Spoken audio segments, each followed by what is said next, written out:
Très chers frères et sœurs nord au sud, de l'est à l'ouest, bonjour, bonjour, bonsoir. Je voudrais que Jean-Bruno Tagné et tous ceux qui pensent comme lui, et regardez très bien l'attitude de Tchouameni, de Cédric Doumbé et les autres, regardez. Et c'est ça l'Afrique.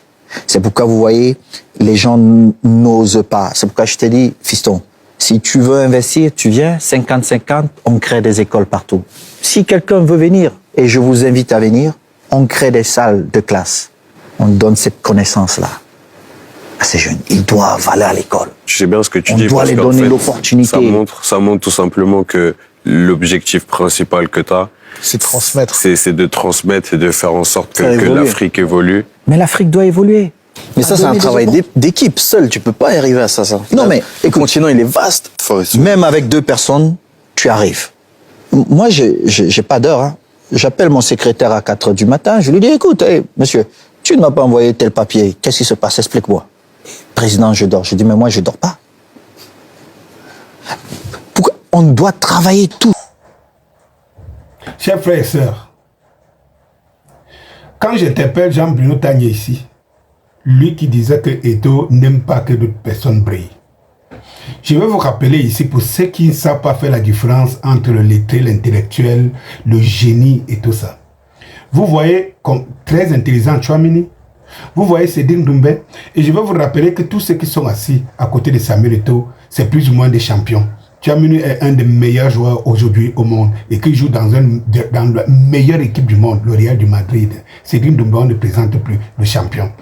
Mais regardez comment tous ces gens qui viennent après Samuel Eto'o, comment ils regardent, comment ils sont attentifs. Vous sentez comment ils les parlent. Vous sentez comment, pourtant ils sont déjà des meilleurs. Ils les parlent, ils écoutent. La première leçon qu'il faut savoir, la leçon de l'humilité, la leçon que ceux qui veulent aller loin écoutent ceux qui ont fait la route avec succès. Voilà ce qui est dit. Mais par contre, vous n'entendez pas ni Tchouameni, ni Cédric et tout cela dit demain. Ah non, mais il aime parler de lui, il aime parler de lui. C'est moi, ils sont en train d'écouter moi. Au moment où ils regardent avec attention, Tchouameni suit, Cédric Doumbé, tous les autres suivent avec attention. Ils veulent capter quelque chose de Samuel Eto'o parce que c'est un champion. Il a fait ce que beaucoup n'ont pas fait. Ils veulent percer le secret, donc ils sont attentionnés sur ce qu'il dit. Vous avez les jeunes d'aujourd'hui, pour peu qu'ils savent déjà taper sur un football, ils estiment que les aînés ne doivent rien leur apporter. Pourtant, ils n'ont pas encore fait le début de la ligne. Et je vais vous dire, je vous ai dit dans une vidéo précédente, que dans le football, Samuel Eto'o est un maître. Et comme tout maître, c'est quelqu'un qui atteint le summum et qui a partagé. Quand il atteint le summum, on sait qu'il a atteint le summum avec un certain génie que les autres n'ont pas. Et tiens, intervient dans l'école. Il est en train de dire à Tchouameni, venez investir. Ou au Cameroun, le pays qu'il aime beaucoup, venez investir. Venez, on crée les écoles pour partager cette connaissance. Dans quelle connaissance? Sur ça que Samuel Eto'o n'est pas là à l'école, n'est-ce pas? Mais de quelle connaissance on parle? De son génie, de ce qu'il a pu lui-même se fabriquer et qui s'est révélé un succès. Alors, il estime que tous ceux qui ont pu passer de quelque chose de personnel et qui ont quelque chose à donner, ils doivent créer une école. Tiens, c'est là où intervient l'école. Vous comprenez donc le rôle de l'école? Parce que vous qui n'êtes pas des génies, vous deviez donc aller à l'école pour apprendre comme ce que les génies ont fait. Mais les génies ne sont pas là à l'école pour ça. Ils sont l'école. Les génies sont l'école. Pour ceux qui ne savent donc pas quand on parle d'école, ce que c'est. Oui, on va à l'école apprendre quelque chose que notre conscient ne peut pas développer en lui. Donc on va développer et on va apprendre ce que les autres et ceux-là qui ont développé ça que vous allez à l'école n'étaient pas à l'école.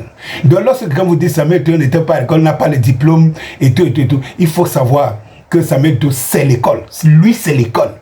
Il ne peut pas apprendre à réciter. Les autres pour dire qu'on est intellectuel. Non. Ceux qui apprennent à réciter là, ils sont des lettrés, ils ne sont pas des intellectuels. Lui, il est un intellectuel. Et comme il veut laisser sa connaissance aux autres partager, il vous dit, il faut qu'on crée les écoles. Mon petit, viens, on crée l'école, même 50-50, venez, on crée les écoles pour que les enfants apprennent. Celui dont on tasse qui n'aime pas voir les autres briller, alors qu'il n'a qu'un souci, fait émerger les Samuel Eto'o. Il a cette envie. j'ai réussi dans ma carrière, je dois créer des opportunités pour les autres. Et surtout montrer aux autres Africains qu'ils ne doivent pas être complexés. Je vais te prendre un exemple. Une fois, il y a un grand joueur, Ibra. Il a dit, on devrait changer la tour Eiffel pour mettre mon visage. Il a dit un truc comme ça. Pour mettre mon nez. Ça c'est un Marseillais qui le dit. Ça n'a choqué personne. Si c'était un noir. Mais à chaque fois que j'ai dit une vérité, on dit, ah oui, lui, ça la pète. Ah, c'est ça. Tu comprends? Pourquoi je devrais me sentir inférieur? Pourtant, j'ai été le meilleur que les autres. C'est ça. Toi, Cédric, Ça, on va revenir là-dessus parce que c'est super intéressant, mais je veux avoir, parce que c'est le roi du trash talk, je le sais. T'as déjà eu l'impression que t'es allé trop loin? Est-ce que j'ai déjà eu l'impression d'être allé trop loin? Ne serait-ce que par exemple quand tes adversaires après ils disent ouais ça va trop loin, je suis harcelé, etc. Non, il y a... Je vais vous mettre un autre élément.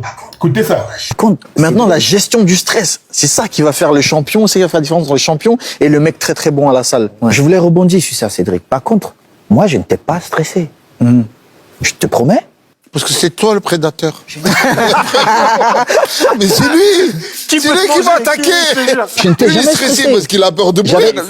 J'avais j'étais concentré. J'étais dans mon élément. C'est quoi ta définition du stress? Je vais te dire. Moi, quand j'arrivais peut-être... T'as jamais été stressé dans ta vie? Oui. Pour une compétition. Aujourd'hui, vu mes fonctions, je suis stressé parce que ça ne dépend plus de moi. Mon job, ma pression, c'est de tout faire pour que les joueurs soient bien. Ma pression, c'est de savoir qu'ils doivent voyager dans des meilleures conditions. Ils doivent dormir dans les meilleures conditions. Qu'il n'y ait pas de problème de prime. Coordonner toutes les équipes. Et après, je ne peux plus rien faire. Ça dépend de leur coach. Ça dépend des gars. Donc souvent, je suis dans les gradins, comme président, mais je perds 2 kilos. Mais je transpire.